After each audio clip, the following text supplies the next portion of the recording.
For 5 minutes. Ms. Jungman, you talk about the sophisticated and deceptive techniques that the Iranian regime is utilizing to evade oil sanctions, including through foreign front companies. Iran also remains heavily dependent on China to sustain its illicit oil trade, which is like 90% of Iran's oil exports go to China, primarily independent teapot refineries. So you note that Chinese purchase of Iranian oil increased by over 20% last year, despite the U.S. sanctions. So in your perspective, how successful has the U.S. been in identifying these teapot refineries and front companies? Thank you for your question. I think it's important to remember that until end of 2024, we saw an administration that was essentially doing lax sanctions enforcement.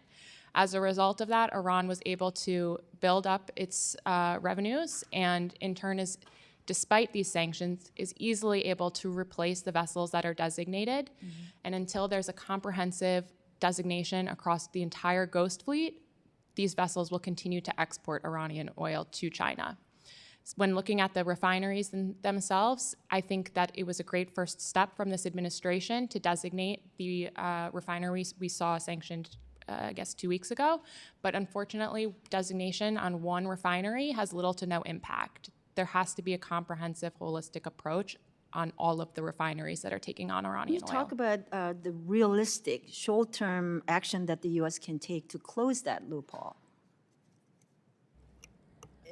What about the long-term actions, short-term and long-term actions that we can take to close that loophole?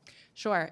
I think that there needs to be in addition with sanctions, there has to be negotiation or a diplomatic approach.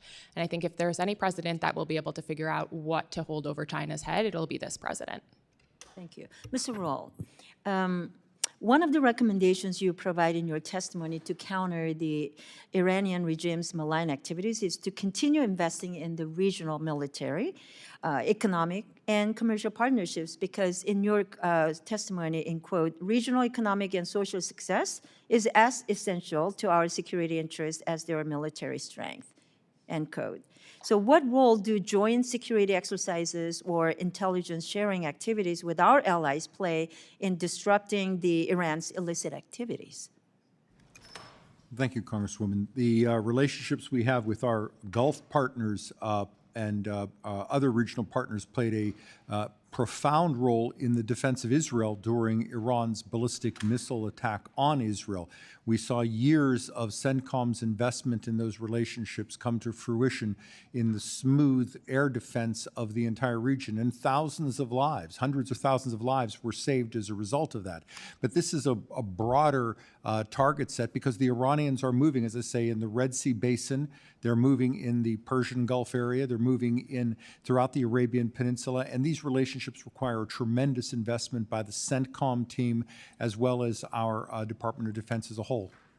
Thank you. Ms. Jungman, let me come back to you. You talk about the IRGC's efforts to diversify its revenue streams, including through cryptocurrency, and how it offers Iran a way to bypass financial oversight and quietly move funds across the borders. So in your perspective, how extensively is the IRGC using cryptocurrency to evade sanctions? We saw around, I think it was $8 billion of transactions from Iran using cryptocurrency. And I think that this is an area they're obviously tapping into as sanctions, are coming out. So they're moving their money there because it's harder to track, and I think that it's an area that sanctions could be enforced stronger. So could you talk about some of the policy changes that you think is necessary to improve that effectiveness of sanctions?